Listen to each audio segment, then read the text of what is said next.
podcast made by basketball fans for basketball fans. From the hottest takes, news, analysis, and passion for the sport that we all love, this is the Fast Break Pod with Finn James and Will Tremaine. Welcome into the Fast Break Podcast, the podcast made by basketball fans. For basketball fans. Finn James. Will Tremaine. Here we are with episode number 20 of season 2. What's that total? How many did we do in season 1?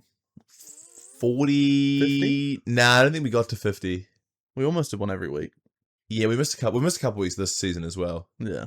But there's still lots to come. And we did an NBA special, so technically it's 20. It was episode 21, when you think about it. But this is episode 20. We'll have to keep track of when we're getting near that episode 100. Ooh. Well, do something special for episode 100, eh? Yeah, might have to. We might have to. We'll but yeah, this is episode 20, and this is going to be, I think, I wouldn't say a sad episode, but like, I mean, it was the inevitable. You can probably tell by the title, it'll be something to do with this. The Breakers are officially out of playoff contention for NBL 26, which, I mean, you could probably tell for the last few weeks. Since Sam and Rob went out, we basically lost hope. Yeah. Like, there was always that slight glimmer, especially after the Hawks win. I thought, wow, there's a chance here. I mean, yeah. And then we'll look at the game that unfolded last night, which, Jesus. If Bryce Cotton. If we had won this game on Sunday night, or last night, we actually would have been... We would have gone into the next game with an actual chance. Yeah. It would have come down to the last game between us against Cairns and Tassie against Illawarra. It would have been that last game. Yeah. I think if we'd won by enough and they'd lost by enough, we would have gone through. Yeah. But obviously that's all out the window. But there's plenty more to dive into in this episode. I got a little bit of news that stuck out to me in the last, I'd say, week or so that I thought I wanted to bring onto the podcast. We'll have a look at a little bit of press conference audio from Petteri Koponen post the Adelaide 36ers loss about what he thinks his future might be for the Breakers. He didn't give it much, but he did give a little bit, and I wanted to very interesting words that he had. Yeah, we're gonna react to that. We're gonna of course look at the rest of NBL. This is round 21, and it's really stacking up to be a very competitive playoffs. I think there's a lot of teams that are really excelling right now. Yeah. And some teams who started off, hint, hint, the Melbourne United team, that started off the season so hot that looked like they won't even make it past the play-in tournament. Yeah, it's shaping up to be an interesting finish. I mean, the standings are pretty set now. One game left for most teams. Yeah. And yeah, it'll be interesting to see who gets those top two. I think it's still a battle for that top two spots between Sydney, Adelaide, and Southeast Melbourne. But no, this is going to be probably one of the most entertaining playoffs in history. I think there's genuine. I reckon there is 4 contenders. Yeah, like 4 genuine contenders. Yeah. But yeah, we'll look at that, the ladder, and how that's shaping up, and what the playoffs is kind of looking like. We're going to do a massive podcast leading into NBL playoffs, and we'll be following along pretty closely, regardless of the Breakers not being a feature. So the podcast might be a little shorter, a little less content filled without the Breakers. But yeah, we'll also look at the last week of Breakers basketball for 2026 as they head off to Event Finder Stadium for Thursday night against the Cairns Taipans and the Gold Coast on Sunday for the Ignite Cup final, which still got something to play for. Still something to play for, which is amazing. And we'll have a look at the NBA of the lack of abysmal All-Star and the All-Star weekend. We're hopefully going to get this done just after the All-Star game started, so we'll watch that after this. But we've already seen the 3-point contest, the dunk contest, Rising Stars. Didn't even catch the skills contest. I didn't even realize that was a thing. It's how bad it was.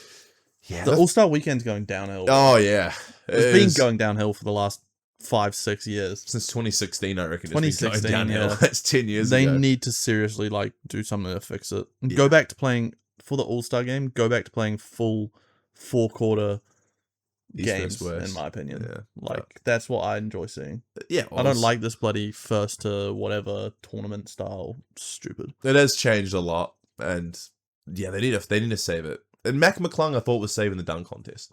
He's gone. Yeah, I'll save my thoughts for that later on. Yeah. But as always, time code's down below wherever you want to switch to. Wherever you want to jump into the Fast Break podcast for this episode, make sure you just head down below. Yep. But first off, Will, a bit of news that I wanted to start off with. This was something that actually really caught my attention. JaVale McGee, an NBA veteran, probably one of the highest accoladed, is that even a word? He has the best resume I've ever seen join the NBL. 3-time champion. Probably the biggest name. Yeah. In terms of like name value. Definitely up there. I mean, Montrez was probably one of the highest as well. Yeah. But now that JaVale came, 3-time champ, I think he's almost played 1,000 NBA games. Like Finn James' best mate as well. Yeah, we're good friends now. I actually hit him up after the game on the weekend. Yeah. I mean, I think he came back from injury as well. So anyway, regardless of the point, he came out and he was asked by the Illawarra Mercury, which I think is a local newspaper in Illawarra. So they're stealing my limelight. I mean, stealing my drift. They're interviewing JaVale. Man, I did that a few months ago. But they asked him about NBA players and what NBL players would translate well to the NBA. He said the obvious ones were Bryce Cotton. I mean, he said he can make a definite name for himself. I mean, when he's dropping 42 points on your local basketball team. Yeah. I mean, yeah, that's the easy answer because of how dominant in the NBL he is. Yeah. But I've said it for years. I just don't think that a guard that small can play in the NBA, no matter how talented he is. I don't think Bryce Cotton would be that good in the NBA. Maybe not anymore. Even in his prime, like maybe a end of the bench guy, but like he's not starting on any NBA teams in my opinion. Probably not. But it's just like we've said before in the past. It's the sad like thing about height. Like you can only go so far, and then it comes down to your actual physical abilities that you have no control over, which is unfortunate. But in terms of pure talent, he's as talented as any NBA player for sure. Oh yeah, ridiculous. Same with guys like Parker. Like Parker, is so talented. Yeah, they're just. I mean, Parker's quite small. Yeah, that no shade to that, by the way. No, shout out my short kings. And he also said Karim Lopez for obvious reasons. I mean, he's now back into the top 10. For the ESPN mock draft, which is good to see. I think he's definitely going top 10. Yeah, he could even rise, like potentially. I think the top 4's set now. They've got another guy that's like solidified himself in the top 4, Caleb Wilson from North Carolina, I believe. Oh yeah. But I think that 5th spot could eye that up as a potential landing spot for Kareem. And we've got our thoughts on Kareem and what's been unfolding in the back end of this season, though. Maybe we'll get into that in a little bit as well. But this is the one thing that really piqued my interest here. JaVale McGee brought up Sam Mennenga, our very own, the young Kiwi big, obviously struggling with that wrist injury. Got a couple quotes from JaVale from the newspaper. I look at him and I'm like, you should definitely be in the league. That's what McGee said. I look at guys in every position, but in my position, Mennenga is the best chance to make it to the NBA and actually make an impact. His athleticism and speed and his shooting ability, I think he has NBA ability. What are your thoughts on that? Couldn't be more true. Is this agree with him 100%. Like, Sam proved it all throughout the season. I think he's definitely like he got that summer league opportunity. He didn't really get as many minutes as I think he deserved in summer league. I think he needs a G League shout, if I'm being honest. I think he could definitely be a starter on a G League team and then work his way into like a 2-way contract with whatever team he's playing for. The only thing I disagree with JaVale on there is players in my position, he said. I don't think Sam could be a 5 in the NBA. I think he'd be a bit too small. I think he really needs to focus on developing, like continue to work on that 3-ball, spacing the floor. I think that's his way into the NBA, like being able to shoot really well at a high efficiency and playing that 4 position. I think that's his pathway, in my opinion, to like a good NBA career. I mean, yeah, he's been really dominant this year, an MIP frontrunner. Yeah. But however, my theory is JaVale only saying this because every time he plays against Sam, he just absolutely fries him. Like, this is no hate on JaVale, but I mean, he's a bit older, and he struggles against floor spacing bigs. And Sam's also played him in Puerto Rico in the last season, and Sam had a really good season in Puerto Rico from memory as well. But wouldn't that also just make him better though, and not want to give Sam his flowers if Sam was frying him every game? That's a good point. So it's nice of JaVale to still be able to speak that highly of Sam, even though Sam cooks his ass. I think I'll be very surprised if we don't see Sam in the Summer League again this offseason. I think it's highly likely we'll see that again. I think he'll get a bigger role as well. Yeah. For the Lakers, he was getting, 4 minutes? He barely even played. He played in the first one they were in, but in the Vegas Summer League, he didn't really get to play that much. But no, I think it is definitely something we'll probably see again, right, with Sam. And I mean, being a free agent this offseason as well, man, he could either be out the league or he I reckon there's every team in the NBL is going to be after him as a premier He's local going to be big in man. very high demand, and the money's going to be flying his way for sure. So. Yeah, which, I mean, look, I don't know what his current contract looks like, but he was on a 2-year deal after getting his deal cut early by the Cairns Taipans. And he wasn't really producing crazy numbers leaving Cairns, so he must have been on a pretty, for the Breakers, good value deal considering what he's been producing. But now he's going to be pretty sought after. Breakers are going to have to get out those checkbooks and write some big numbers on there, empty the bank account if we're going to want to have him back, I think. Yeah. It's going to be interesting how it unfolds. Definitely. But yeah, I don't know. We'll see what Sam... I mean, this is great praise from I wouldn't call him... Would you call JaVale McGee an NBA legend? Probably. Nah, chill. Legends just stretch. He's 16... NBA legend. 16 season... Yeah. Okay, what about NBA veteran? Yeah, for okay. Sure. Legend was a stretch, sorry. A seasoned veteran from the NBA to give a young Kiwi his flowers like that. Maybe he will be the next Kiwi behind Steven Adams, Sean Marks, and the likes to actually get a crack in the NBA for once. I think there's a few other Kiwis that could also be the next Kiwis. I heard of this guy called Finn James. He's quite a good... he's quite, like, unheard of. He plays in, like, Wednesday night men's leagues games. But he's one to watch out for, guys. What's he good at? It's a good question. Not much, to be honest. Yeah. Just good vibes. Jack of all trades, or? Good vibes. Good vibes. Good vibes. Is that what he brings to the locker room, does he? Yeah. Oh, God. Okay. But apart, that's just apart from Sam Mennenga. But of course, Sam Mennenga, I agree, Finn. I think he's definitely our only real bright spot right now to have another Kiwi in the NBA. I mean, there's a few guys coming through college. There are. But I think at the moment There's been a few guys come through college. Yeah. Like, look at Tane Murray. He was once projected, like, second round pick. Was he actually projected in the second round? I remember seeing him mocked, like, in the 50s, like, late second round. But he'd be great to have on the team next season, by the way. Man, we could do a whole episode talking about who we want to see. We will do a whole episode. Yeah. Not next week, probably the week after. Once the season's all wrapped up. Yeah, once the Breakers season in particular. I mean, yeah. But anyway, shall we get into what actually unfolded on Sunday night? Well, this is last night for us. Valentine's Day, first of all. So I thought, well, maybe... Well, it was actually on Saturday night. Why do I think it was Sunday night? My apologies. Saturday night, Valentine's Day. I thought, it would be a Valentine's Day miracle. I know it's never actually a thing, but... No. A bit of love in the air for the Breakers, potentially. Their heart's broken again. Yeah, well, there you go. Bryce Cotton delivers a season-ending dagger this time. Yeah. Not just a 59-point dagger that he had against the team last year. Not a game winner that he had. Season winner. Season ender. Season ender. He got the Breakers... David Johnson a few weeks ago got the Breakers playoff hopes after that Tassie game and scrunched them up and threw them in the bin. But I thought, there's still a chance. But any little bit of hope that we had left, Bryce Cotton just completely got rid of them.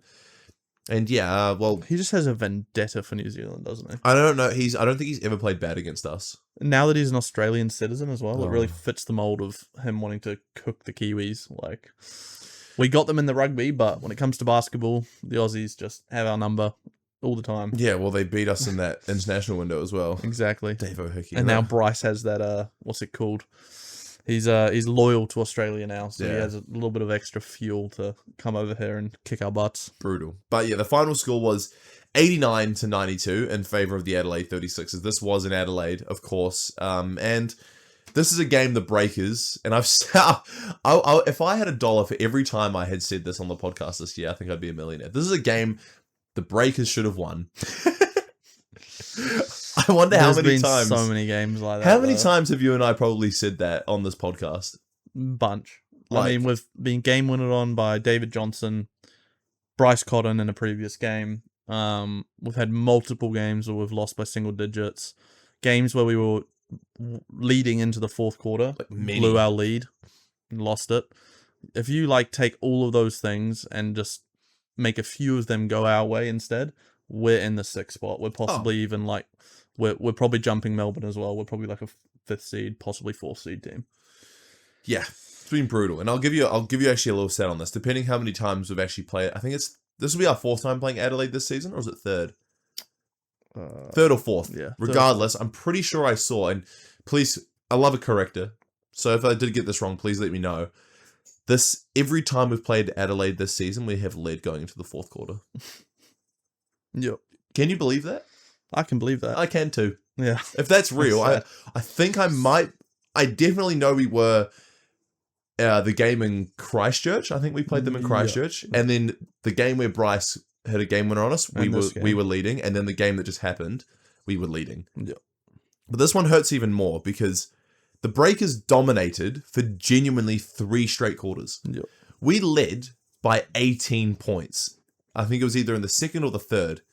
18 points. This is a game we should have put away. Mm-hmm. And to make things even worse for this game, it wasn't like the entire Adelaide 36ers team was kind of rolling. It was just Bryce Cotton. 42 points on 58% from the field, 7 threes, went to the line a bunch. I think we fouled him on threes way too often. It was either 1 or 2 and 1 threes as well, which is terrible. And he just came alive in the fourth and 42 points.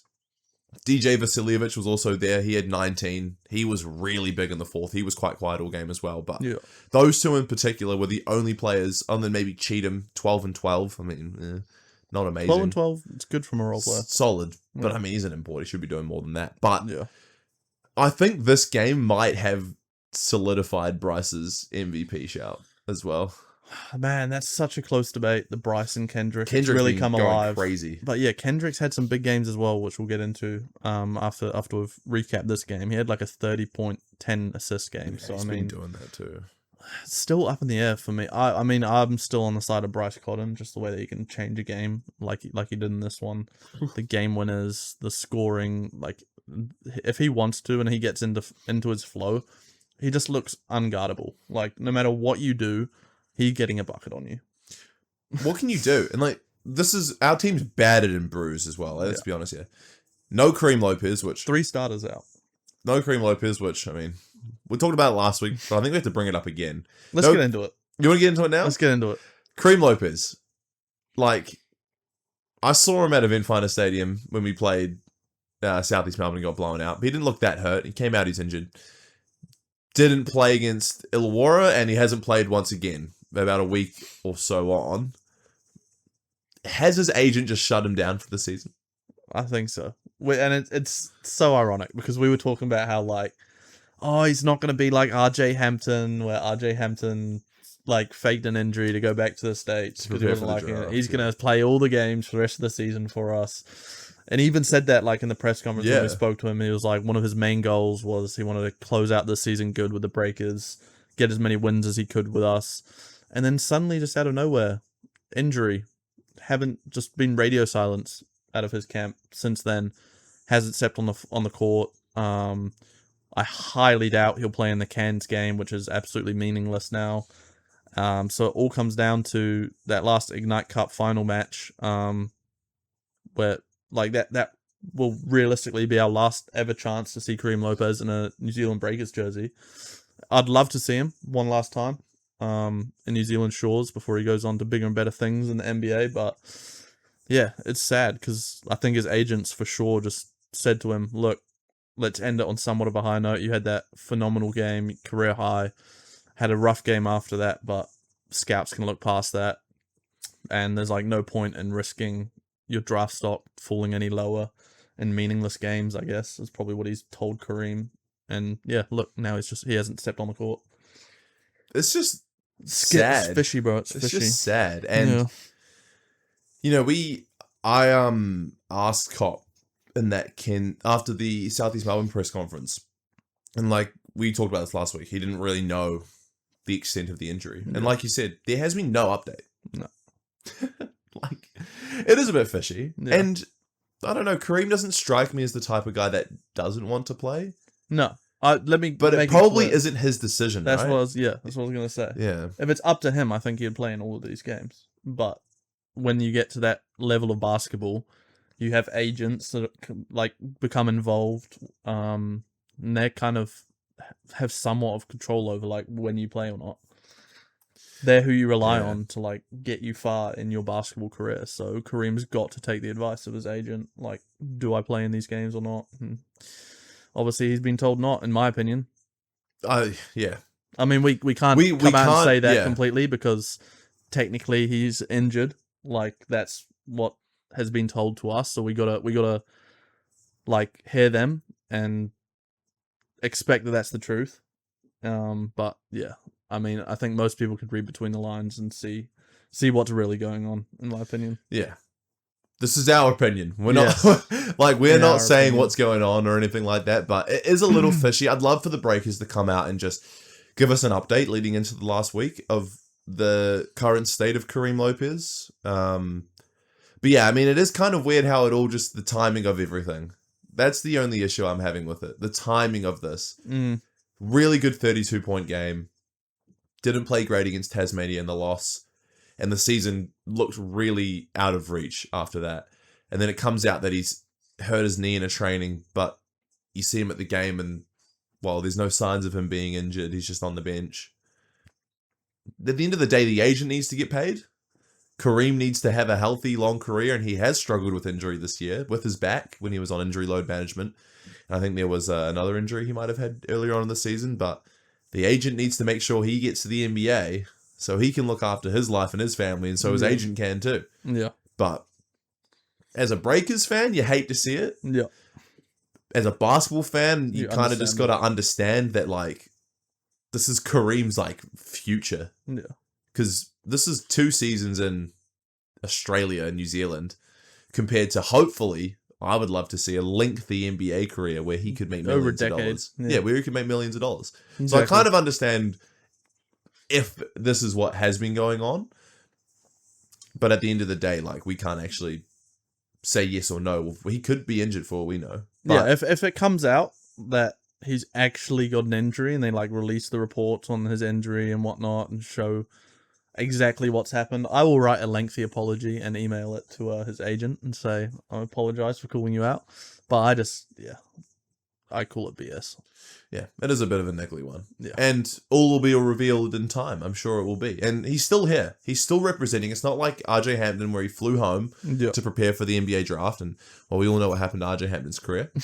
But should have stuck around, buddy. Yeah, well, Karim Lopez, there's no hate towards him or his agent. It just, and this is all speculation, and, you know, we can get in trouble for that, but this is just kind of what I think ourselves are looking at, and potentially other fans as well might be thinking the same thing. So we're just sharing what we think about it. Yep. But everybody's entitled to their own opinion. Correct. And back to the game. No Karim, no Rob Baker, and no Sam, of course. This was a game that we weren't going to really, probably, I thought, have a chance in, but no.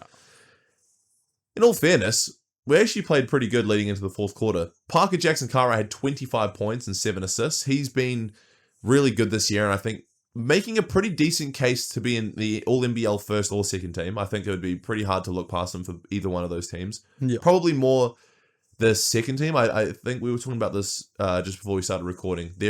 I think it's positionless. So, I mean, you can argue if he's a top 10 player in the NBL or not. And for sure. I reckon despite how topsy-turvy and inconsistent the Breakers have been this year, I think he has been arguably one of the better consistent players on the team this season. So it'd be hard to name 10 players ahead of him in the NBL right now. He's definitely making the second team, in my opinion. So. I think the first team, I mean, we're talking, like you said, we're talking about this. I think Bryce, Kendrick, Sobey are locks for the first team. Yeah. And then I think you got to put Doolittle in there, who's led Perth to the 4 seed. And that 5th spot was kind of up in the air for us. Jesse Edwards, maybe. Yeah.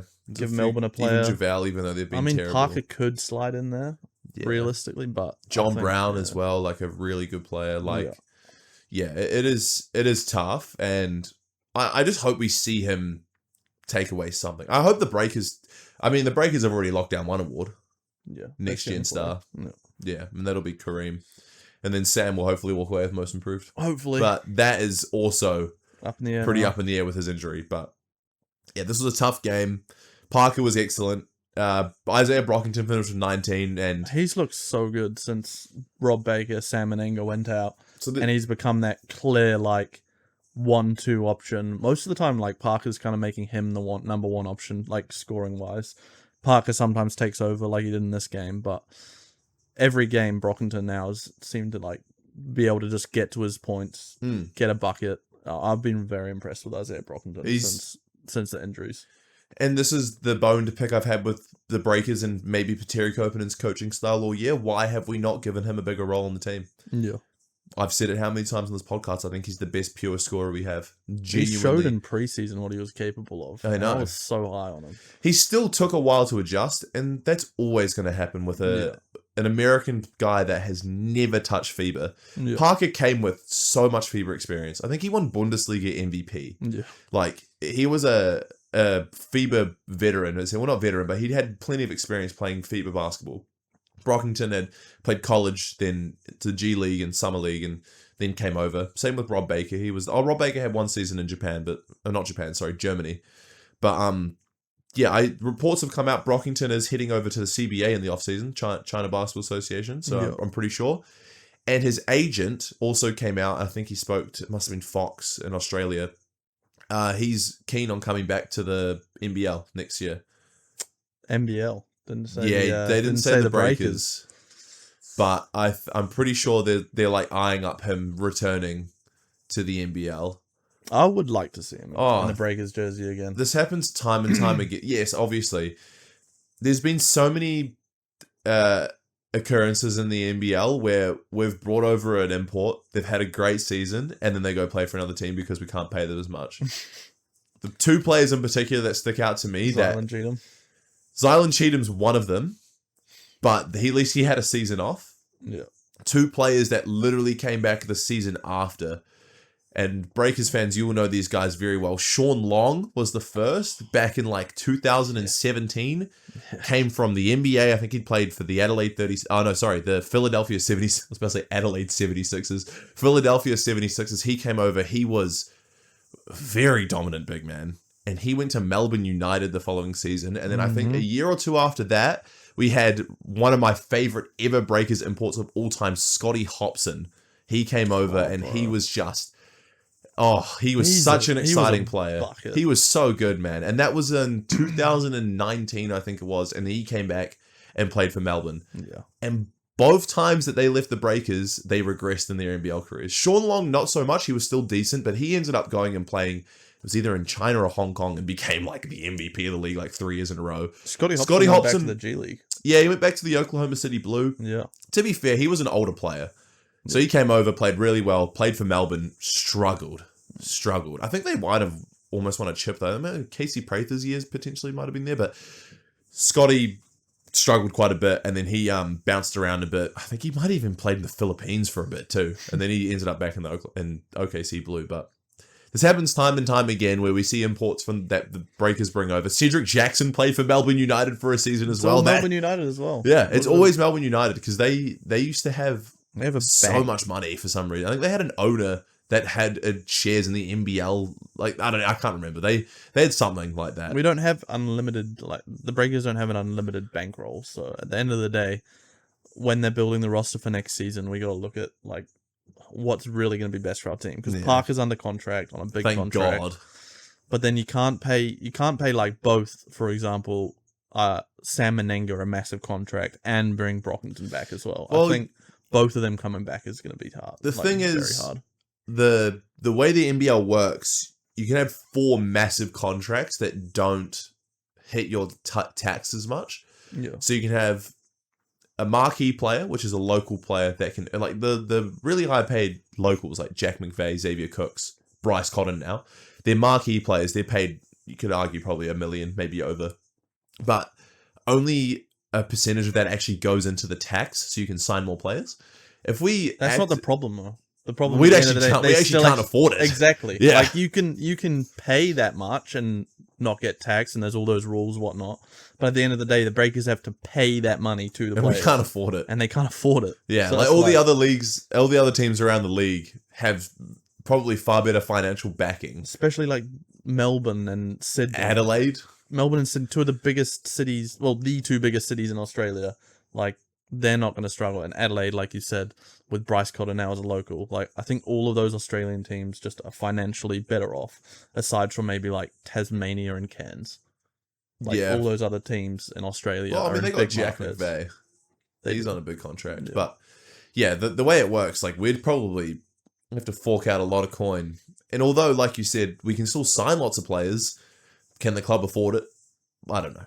Hey guys, I got a good idea. Yeah. Let's do some crowdfunding where you let's go get Taco Fall, put him outside of Spark Arena, and let's get people to pay to get a photo with him. It's almost like that almost happened last year with the old ownership. I actually can't remember.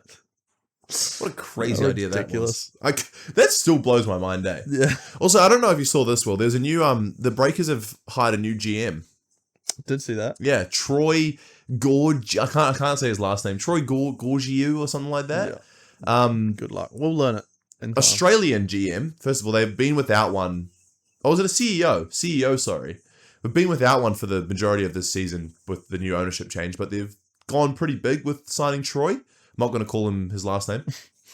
And he has a wealth of experience, including being behind the Perth Wildcats between like 2017 and 2021, maybe? Or they were one of the best teams in the NBL. And he grew a stupidly loyal and dedicated fan base in Western Australia. So like bringing this guy over, I think is going to be huge for the Breakers in terms of, first of all, financial backing. I think is going to help a lot, and improving our game day experience and marketing to get more fans to games, to bring in more revenue for this team to sign the big contracts. Exactly. So that was actually quite big news over the last week as well. So great to see that the front office is... I think he'll definitely pay himself off with whatever he's being paid by the Breakers. Yeah. I just hope that this is a good decision from the front office, that they're investing in somebody like this guy, because, he won't be cheap.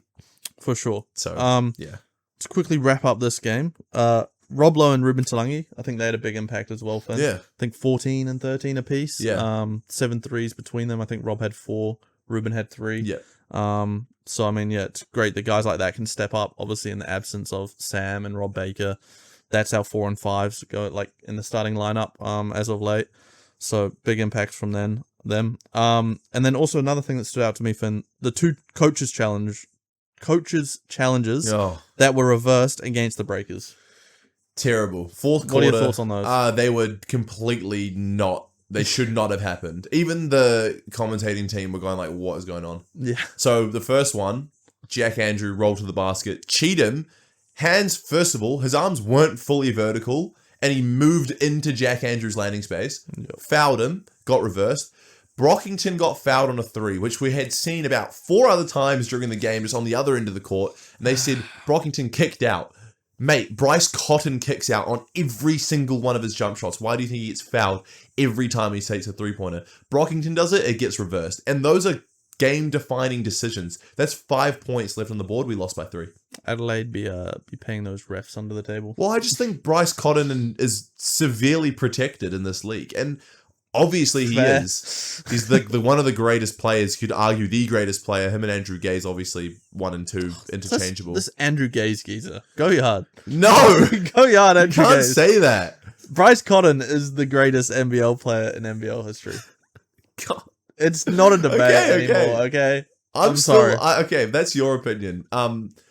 But Bryce Cotton is severely protected, and the rest of like DJ Vasiljevic got fouled 2 times on 3-point shooting as well. One was an M1, and we just kind of got hoed. And if you listen to the post-match presser with Cop, he brings it up, but he said he's not gonna, like, sometimes it goes your way, sometimes it doesn't. He literally called the NBL out on their officiating and said it needs to improve, but he didn't get into it too much because he said, basketball's a game where you can control your controllables, and that's something you can't control. So you got to play through it. But well said, coach. Game-defining moment right there with those 2 coaches' challenges. And we lost 89-92. So that goes the season. That goes the game with Adelaide. And we look forward to the last 2 games in the NBL season with Cairns on Thursday. And, the Adelaide 36ers on Sunday. And I wonder what the rest will have to say in the Ignite Cup final.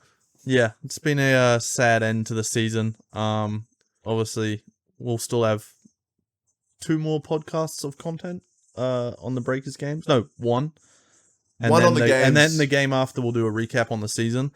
But yeah, that was a sad way. Bryce Cotton ending our season. And we'll end off on this. We got a little bit of audio footage from Coach Cop's interview post-game. We found quite interesting, where Cop was asked a couple of hard-hitting questions. So we'll cut to that, and we'll be right back. Just got a couple for you, Cop, I suppose. How much weight does next Sunday's Ignite Cup final bear on your future as Breakers coach, do you think? I think that's the question for the management. I just try to do my job every night and try to prepare the team and the players for the next game. And I don't think ahead, too much. I try to help the players, help the team, and so they are ready to perform when the game is on. Have you spoken to any of the club's executives, Dylan Boucher, on your future? Do you feel you've earned another year with the Breakers? No, I haven't. We haven't talked about that. Nothing too much. Obviously, you try to focus for the moment and try to, like I said, focus for the next game and prepare and help the team. That's my job. So that was Coach Kopp talking about his future in the Breakers organization. Ooh. It's going to be interesting to see what unfolds next season. But me personally, I'd love to have Coach Kopp back. I think he's seems like a great geezer. I think he hasn't exactly been put in the best position to succeed as a head coach, in my opinion. Well, the last 2 seasons he's been dealt a pretty rough hand. Yeah. Especially last year. Taco fall. Jesus. Yeah, this season, Poor mate. This season just riddled with injuries. It's a new ownership change. I mean, damn, there's plenty more we could get into about Petteri Koponen's reign at the helm for the Breakers, but I don't know. We'll see what happens. I'm on the fence whether I want him back next year. I think, like we've talked about it before, who knows what goes on behind the scenes. I think from a basketball brain and game plan standpoint, he's like up there with one of the best. But in terms of him owning the locker room and being like that role model and culture guy, I cannot speak on that. But who knows what that's like, and that's very important for a head coach too. Yeah, it'll be interesting to see how it unfolds. But moving over, we'll quickly do a recap of the other games of round 21 of the NBL, and then we'll get into a little bit of the NBA All-Star Weekend action. But first game of the round, we had Cairns versus Melbourne. Melbourne got the 89-85 win in this one. Jack McVeigh had 25 and 8 rebounds, and then Milton Doyle for Melbourne, 25 points off the bench. He's kind of excelled in that off-the-bench role, I think, for Melbourne. Since I saw him in someone's All-NBL first team, and I was very confused. I think he could have a shout at the second team, potentially. He leads the league in turnovers, I think, and broke a turnovers record. Anyway. How long has he been coming off the bench for? Because he's the sixth man of the year. If it's been I don't think it's long enough. Yeah. Next game of the round, Finn. The Sydney Derby, I guess you could call it, somewhat. Illawarra. Yeah. Illawarra 94, Sydney 120. So absolute walloping in this one, as you'd come to expect by the best team in the league. Tyler Harvey, though, 16 and 5 for Illawarra. And Kendrick Davis, 24 points, 6 for 14 efficiency, though. It's not the best. And 9 assists on the play right there. On the play right there. So, that was Kendrick Davis in that one. Keeping the debate alive between him and Bryce Cotton. On the play right there? On the play right there. What was the next game of the round, Finn? Perth, unsurprisingly, 94-75 win over the Brisbane Bullets. Do little stuff in the stat sheet. 28, 7, and 6. Elijah Pepper as well with 20. Very good role player. Hunter Maldonado, 18 and 7 assists. He's been pretty good for Brisbane, I've thought. At times, when he's not fighting Nick Rakosovic on the floor. Yeah. Next game, Southeast Melbourne versus Tassie. High score in this one, 120-104 win for Southeast Melbourne. This game was so important for us too. Yeah. Anyway, this is the one we needed, as long as we got the win. But we'll stop crying about that. Nathan Sobey, 19 points, 9 assists. Another guy that was kind of in MVP discussions early. I think Kendrick and Bryce have solidified that discussion now. But Sobey definitely an all first team, for sure guy. So 19 and 9 for him. Angus Glover, 21 points off the bench. All from threes, Finn. Yeah, 7 that's his threes. game. The Breakers need a player like him, just quietly. And then for Tassie, Majok Deng. Very impressive. Yeah, 36 points, 11 for 14 from the field, and 9 rebounds. So extremely efficient. Perfect game right there from Majok Deng. Good on him. That's a huge game. Yeah. It's a shame they didn't win. What happened next game? Melbourne United. What a story they've been this season. Goodness gracious me. The most bipolar season. Grace. Imagine starting 9-0, looking like the clear-cut best team in the NBL, to falling now to the 5th seed. goodness. After this podcast, I'm going to go back and watch some of our early episodes on the season and just see how high we were speaking on I thought they were going to win it all in the first 3 weeks. After they were 9-0, we must have been sitting here in our little seats talking about how good Melbourne were. That's going to be funny to go back and watch. I had them 7th this season, and honestly, if the Breakers didn't just choke a bunch of games, this honestly could have... Well, they have 19 wins, actually, so no, that probably couldn't have happened. But Melbourne lost to the Illawarra Hawks, 91-100. Milton Doyle, he's the only bright spot, 20 points off the bench. I don't know what's going on with Chris Golding. He's just been teats. Tyson Walker, 30-piece, 4 threes, and they still didn't win. Yeah. JaVale McGee, 22 points and 13 rebounds. I think he might have been injured in their last game as well. So good to see him back on the court. Hope you're doing well, JaVale. He came off the bench in that game. I wonder why. Last game of the round, Sydney beat Perth 102-84. Kendrick Davis with a statement game, 30 points, 10 assists, 11 for 17 shooting. Doolittle with 19 for Perth. But yeah, pretty much that round was summed up by Kendrick versus Bryce. In my opinion, both putting up some pretty big performances. They're obviously fighting. They know that it's between the two of them for that MVP award. So it'll be interesting to see how that wraps up. Yeah. And if we look at the ladder, heading into the last round of NBL action, Sydney, I think for the first time this season, are actually the first seed in the NBL. They have a tied record with the Adelaide 36ers, but are actually tipping them by about 7% on points differential. So they're actually looking pretty comfy there. Southeast Melbourne are looking like they can't get the first seed. Well, no, they can't unless Sydney and Adelaide lose their next 2 games, which I think are very unlikely. But Southeast Melbourne are sitting in every one game. Yeah, every game. Sorry, 1 game. Jeez, I can't read the ladder properly. Sorry, if Sydney lose and Adelaide lose their next game, and Southeast Melbourne win, they have a chance, depending if they blow them out and making the first seed. But is it just fight between those 3 teams to miss the play-in tournament, which would be very huge, because I really think Perth could cause a slight upset in this. I think they could really cause an upset and beat the team in the 3rd seed. They're sitting in 4th now. Melbourne at 5th, 19 and 13, and Tassie have locked down that 6th spot at 14 and 18, but I can't see how. Well, actually, in the form they're currently in, I think they could definitely lose to Tasmania. Yeah, I would not put it past Melbourne to drop that game. Yeah. But, yeah, it'll be, like we said so many times before, it's going to be one hell of a playoffs this year, for sure. We'll do a whole playoff predictions in the next episode. We will. But yeah, Breakers, last week of NBL action next week. We've got the Taipans at Event Finder Stadium on Thursday. Looking forward to that. So, be nice nothing to play for in that one, but it will still be good. Just last game of the season, at home in the OG arena as well. Yeah. So it should be good. And then of course the Ignite Cup final against the 36ers on Sunday afternoon. Yeah. And that will be the end of our season. Yeah, and hopefully it's a bittersweet ending and we walk away with some silverware and a bit of cash for the boys. Yeah. That'd be nice. I mean, we've proven that we're right there with Adelaide despite all the injury struggles. For sure. And maybe if Karim Lopez comes out and play, then maybe we'll win.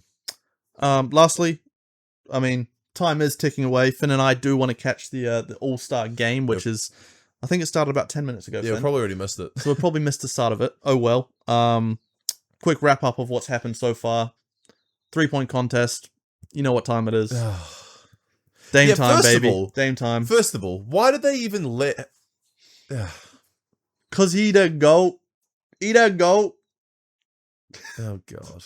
That was crazy. No, I'll give it to him, though. Apologize. I'll give it to him, though. Like, torn Achilles and, you can go out and win a 3-point...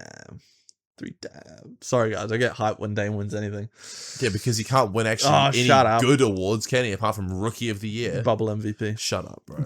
Like, honestly, shush. All-Star game Did he even MVP. win the NBA Cup MVP on the Bucks? No, Giannis did. Giannis there, yeah, brother. exactly. So, how about you shush? So anyway, he's the third player in NBA history to win it 3 times, joining Larry Bird and Steph Curry. Never heard of it. No, never heard of the guy before. Might be poor NBA knowledge for me. His name was like Clyde Hodges or something. Nah, never heard of him. Clyde Hodges, I think it was. Never heard of him. So yeah, big congrats to my guy Dame. Obviously hasn't played a minute this season. But still just being an NBA legend, got that honor of being invited to the 3-point contest again. Speaking of legends, And won it. speaking of legends, Breakers legend Taco Fall put up 20 and 21 in the celebrity game. God, embarrassing. Is that what's worse, trying to get money for a meet and greet or putting him in the celebrity game? Went from getting money for a meet and greet and ruining the Breakers organization last season and like our season completely, to getting assists from Glorilla. Yeah. He still plays, I think he might be in the Taiwanese league or CBA now, but crazy that they brought him in for a celebrity game. I mean, seems like a nice guy, fan favorite. I mean, he's a good friend of mine as well from last season, but you and JaVale have had some good times, the three of you sitting around fire with I caught up with wine, them, haven't you? I caught up with them recently, all three. It was big table. 3 7-footers. 3. But yeah, Breakers legend. Lastly, the dunk contest. All right, I actually need to share my thoughts on this. Is it time to just wrap it up and not have one? If honestly, those are the people we're putting up, yes. First of all, Jackson Hayes, what are you doing? That was one of the worst performances we've ever seen. Jace Richardson, the only reason he was there was because of his father, and he almost ended his career by slamming his head on the floor. The guy that won it, couldn't even tell you what his name was. New top 5 entry to my top 5 least favorite NBA players. He just danced after every single dunk, and it wasn't the dance contest. His winning dunk was just a windmill, was it not? Yeah. Not even far back. Mac McClung saved the dunk contest for 2 or 3 years in a row. Yeah, he was insanely fun to watch. Mm-hmm. If he's not in it, then it's actually just a bore fest. I thought Steph Castle was decent last season, but I think this is what I think the NBA needs to do: scrap the dunk contest and have a 1v1 competition. I want to still see the dunk contest, just from what we've seen. It can be the potential of it. I think they just need to have more incentives to get the top guys to compete in it, like pay them to compete in the dunk contest and get guys like tell me. And I know you'll call me out for bias, but Shaedon Sharp in the dunk contest. You could watch. Imagine Shaedon Sharp versus Anthony Edwards, Zion Williamson. Funny you say and, before I cut you off. He actually got asked about it, and he said he can't do any tricks. Really? He's just really good at... He said he can't spin in the air and stuff. He's just really good at dunking on people and doing windmills. Shaedon Sharp, Zion Williamson, Ja Morant, if he's still got it, and if he's not off doing other things. Andre Jackson, maybe? Yeah. Jericho Jackson's already done it, hasn't he? Oh, maybe he did. I know Jericho Sims did it, and it was terrible. Yeah, he sucked. John Collins did it, and he had the Wright brothers plane in front of him, and he kicked it and broke the model. Shout out John Collins. But yeah, they could save it. There's Keon potential. Johnson, when he was here, he recorded the highest vert in the combine ever. Blazers a legend. Clippers legend. Brooklyn Nets legend. That's what they got to do to save it, though, for sure. Yeah, I think... Actually, this is the poll question, but while we get out of here, this is the end of the episode. True. Poll question, and I'm going to switch it up. I know we talked about this before. First of all, was this the worst NBA dunk contest I've ever seen? Because I think it was. But second of all, this is a 2-part poll question. Is it time to get rid of the NBA dunk contest and replace it with something else? I think they should replace it with a 1v1 competition. I think that would be way more fun to watch. Because you could get guys that aren't really the best players in the NBA that just have deep bags. Bones Highland. Cam Thomas. Rob Dillingham. There's some guys with really deep bags that will sit deep on NBA benches that want to go and play. Imagine being the NBA All-Star Weekend 1v1 champ. Yeah, that would be way cooler than being a dunk contest champion. Yeah, for sure. That's where I stand with this. I think you're onto something, but I think the dunk contest is not the one to get rid of. I think the dunk contest is salvageable, like I just said. The skills competition. It's a shooting thing now. Oh, they had. I saw the Knicks one with Jalen Brunson, Cat, and they had Allen Houston shooting with them. It was like an NBA legend. Get that out of here. That's the first thing that's got to go. The 3-point contest can stay forever. That's always entertaining. Oh yeah, I always enjoy the dunk contest, like I said, can be salvageable, and get rid of the skills contest. Bring in Finn James's 1v1 idea. Might be the best thing I've ever said. All-Star Weekend saved. I like Rising Stars. Rising Stars is fine. Yeah. Celebrities, fine. Get rid of this new format as well for the All-Star game. Yeah, East versus West 12-minute quarters. Run it back. Or even remember when they did first to whatever points when Kobe passed away, and it was like genuinely competitive at the back end of the game. Yeah. Like AD hit those free throws and need to win. Yeah. Bring that back. Yeah. Yeah. I just want my personal favorite would just be 4 12-minute quarters, East versus West, and somehow find a way to incentivize the guys to play hard and make it an actual game of basketball like it used to be in the 90s. So I don't know good. what they got to do to get back to those days. Yeah. The guys just don't care anymore. It's the wise words of a lot of people now say, game's gone. Yep, for sure. Thank you so much for tuning in this week. We'll be back next week, hopefully with a big smile on our face. Yeah. As the Breakers hopefully lift some silverware in the Gold Coast on Sunday afternoon. See you next week.